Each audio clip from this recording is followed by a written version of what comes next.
Salam kawan pustaka. Jumpa lagi bersama saya Irsan di kanal YouTube ini, dan hari ini saya kembali mengulas sebuah buku, dan buku ini berjudul Millennials Kill Everything. Buku ini ditulis oleh Yuso Hadi dan bersama Farid Fathahillah, Budi Triaditya, dan Amanda Rahmaniar. Dari 50 topik yang dikumpulkan ini bermula dari blog yusohadi.com berjudul How Millennial Kill Everything. Nah, jadi sesungguhnya pemain atau pebisnis saat ini menghadapi dua tantangan yang di sini disebut disrupsi kembar, digital disruption dan millennial disruption sih. Jadi kedua-duanya sangat membahayakan bagi siapa saja pebisnis yang menjalankan bisnis model tradisional atau model lama. Jadi sekarang model bisnis yang baru itu akan bermunculan, dan para pelakunya adalah para millennials yang biasanya adalah pendatang baru tetapi menguasai digital dan menguasai pasar milenial. Jadi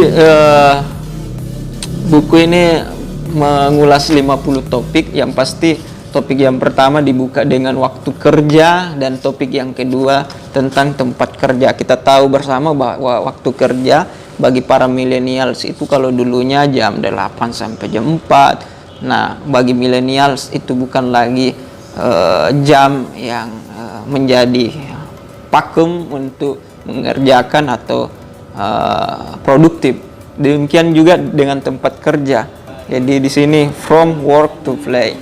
Nah, kalau kita melihat selama ini kan ruang kerja itu tertutup. Nah, sudah banyak sekarang yang mulai membuka ruang kerjanya dengan cara yang transparan, dihiasi dengan game atau difasilitasi dengan tempat-tempat refreshing. Jadi ada upaya untuk mendorong produktivitas, di samping itu membuat tempat kerja itu menyenangkan.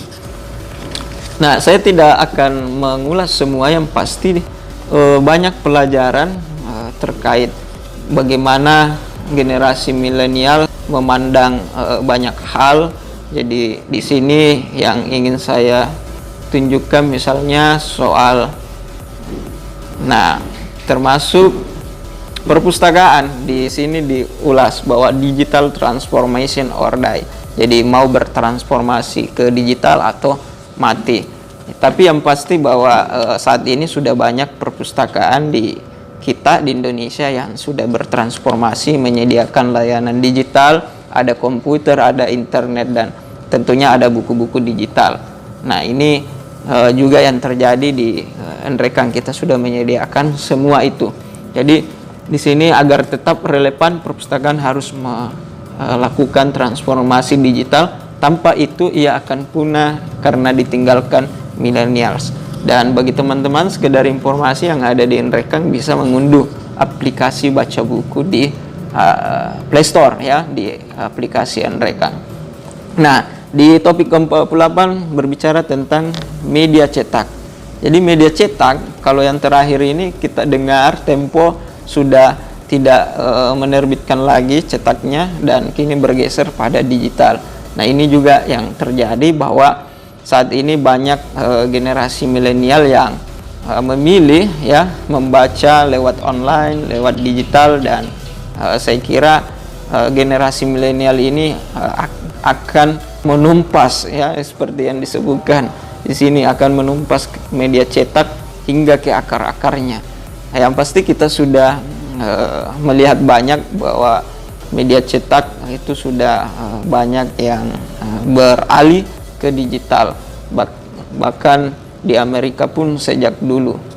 Nah, termasuk blog. Ya, blog ini adalah sebuah media, ya, di mana millennials banyak menggunakan, karena generasi milenial adalah generasi visual. Millennials are visual generation.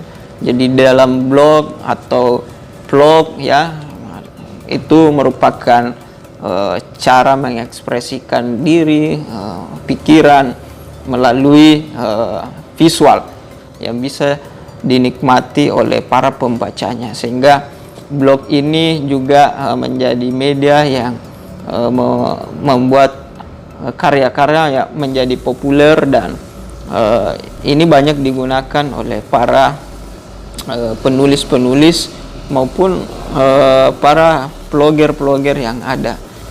Dan yang terakhir tentu saja millennials, kalau boleh saya bilang ya identik dengan adanya smartphone. Jadi smartphone also kill everything. It's the digital age vacuum cleaner. Jadi apa yang tidak bisa dilepaskan dari millennials? Tentu jawabannya smartphone.